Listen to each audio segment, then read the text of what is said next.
All right, fastest 15 minutes in the social media, fastest 15 minutes on the internet. I think I used the wrong pronouns, but y'all know what I mean. Anyway, I want to talk about Monique. Monique, back in the news again. But here's the thing, and of course, I've been talking about Messianic voices that have the ring of the Savior, or in other words, like people that are telling us things to do and not to do, that are trying to lead us in the right direction. And I think that a lot of that at this point is divine intervention. So it is divine intervention, and knowing that it is divine intervention, we need to, you know, take that stuff seriously. Okay, so now here's the thing. Monique was talking about the way girls appear in public.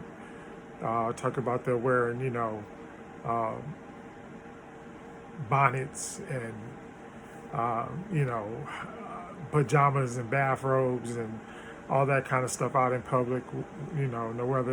Wherever they go. And I'm a old guy. I won't say I'm so old, but I understand. So I kind of understand, because I got children ranging in all ages, and my older children definitely are a lot different from my younger children when it comes down to that kind of stuff, and even I think even the way men dress nowadays, men don't really dress like they used to. Like when my grandfather and my father were around. They were suited and booted every day. My uncles, all of them, they stayed suited and booted. Whenever you saw them, they were suited up. And if they weren't suited up, they had on the latest dress stuff and whatever. In fact, I'll tell you, like Steve Harvey, like the way Steve Harvey carries himself, that's the way that most men in the Midwest carried themselves. They were always dressed up. And the same thing with the South, back in the day. Men stayed suited and booted. They were not walking around here and the kind of stuff that guys are looking at, especially, I know ain't nowhere in the world I could have got my father or my grandfather in a pair of skinny jeans. I could just imagine that conversation, so yeah, that would not have happened. And the same thing is true with the women. And I was even going, I even looked at some pictures that a friend of mine had, and I was looking at the way that the women in the pictures were dressed, and these weren't all outdoor pictures or pictures that were at places or anything like that. A lot of these pictures were just like around the house or around the neighborhood or whatever. And the one thing that I could say that I noticed wholeheartedly was the fact that a lot of these ladies, they dressed up, they not dressed up, but they had on, they didn't wear a lot of pants. They wore dresses, and ladies just had a whole lot of, and the one thing, and especially in Detroit, where I'm from, women in Detroit always had their hair done, or what do you call it, coiffed. They would keep that hair done. I don't care what. You could say whatever you wanted bad about them or whatever, but they always kept their hair done. So that was one thing that I noticed. And a lot of the pictures, the ladies were just like, it was like they would never consider coming out the way that they do now. Even the tights and the leggings. And I know the brothers like to see the tights and the leggings, but the bottom line is that might not be the best way or the best presentation that you should get. And so with that being said, I realize everybody is grown. You grown, you can do what you want, all that kind of stuff now. It depends on how you wanna go at it. But here's the thing: a lot of stuff takes you out of the game.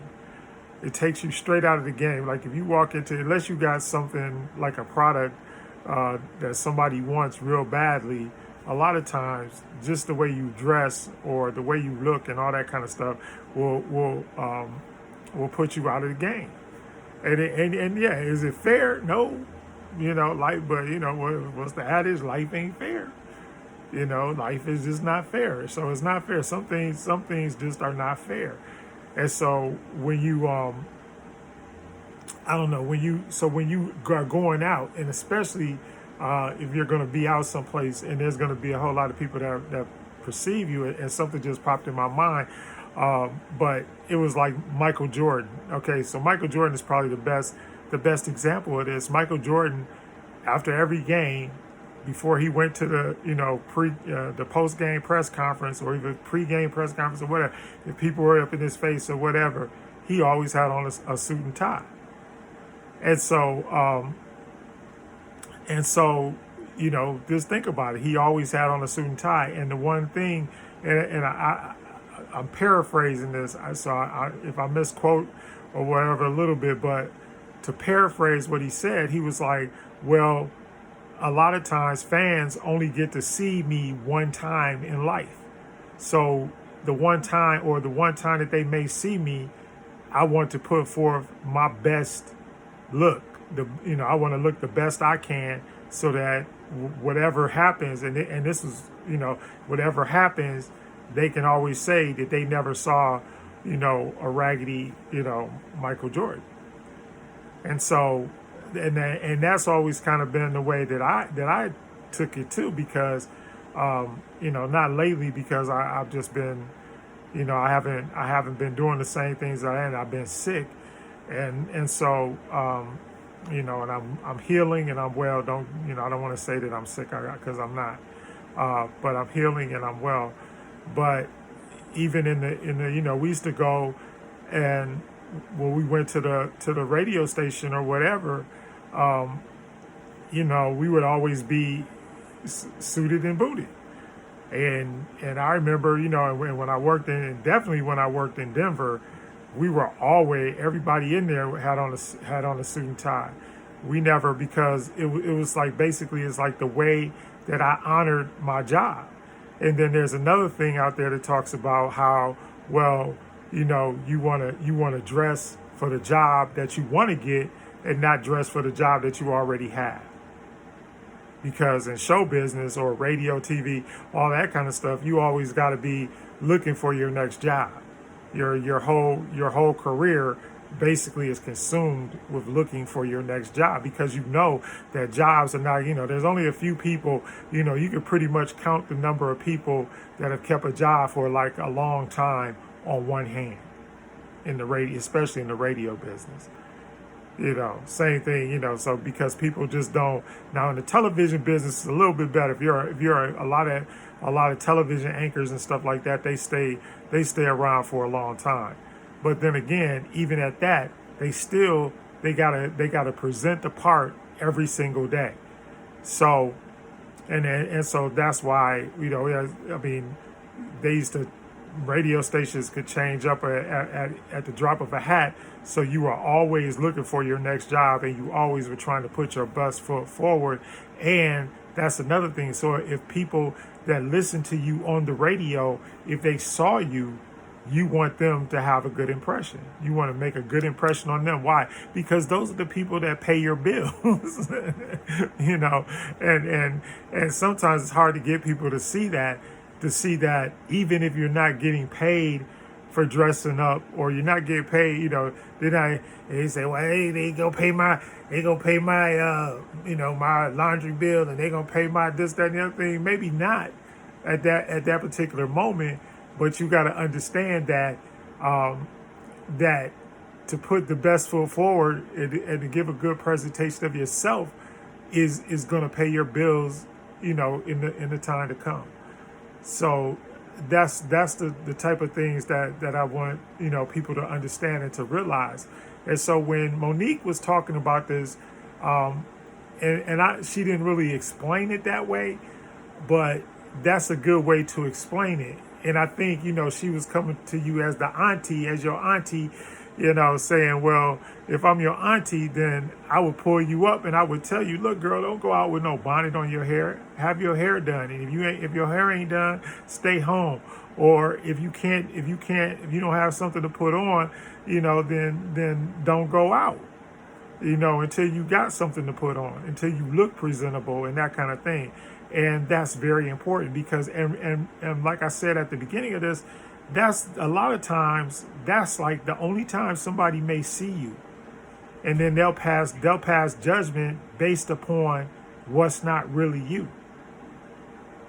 And so that happens a lot. People will pass judgment on what's not really you. And that's a bad thing to have them pass judgment on that particular person. So that all of those things come, full circle when you're just, doing whatever, because people, and the other thing, people will talk about you. People will talk about you like it ain't nothing. Because why? Because it's just one of those things. They'll be like, oh yeah, I saw so-and-so and they look like X, Y, and Z, or I saw so-and-so and they look like this or they look like that, and that's another part of it. So, and not that I care a whole lot about what people think about me either, but I care about myself. And I think that's the point that needs to be made. It's not necessarily that I care a whole lot about what people think, especially now at my age now. I really don't. I really don't care. But when you're young, that's something, because and the other thing, it goes to self-esteem. It really does. It goes to self-esteem because you feel better about yourself. You feel a lot better about yourself when when you're dressed up and when you look good and all that kind of thing, and when we used to play, playing sports, the old adage was, our coach used to always tell you look good, you play good. If you look all jacked up, then a lot of times you play jacked up because it's a psychological factor. Because a lot of times things happen, and we know even from spirituality, when you feel good about yourself, you're vibrating at a higher vibration. And when you vibrate at a higher vibration, guess what? You got more energy and more expression, more power, and everything else. Because and I'm not talking about power like that. But I'm talking about spiritual power and that type of thing. You have that because of the fact that you feel good about yourself. And so when you feel good about yourself, it's easy to do the things that you want to do. And the other thing is, when you feel good about yourself, it permeates to everybody. So, and that's part of the law of attraction. And I remember one time I was going for a job, and I had dressed up, and so I was like trying to put a good foot forward, because I really wanted this job, like really bad. And it was at this it was at a real swanky radio station, very powerful station. And and so I was going to meet the program director of the radio station to see if I could get this job.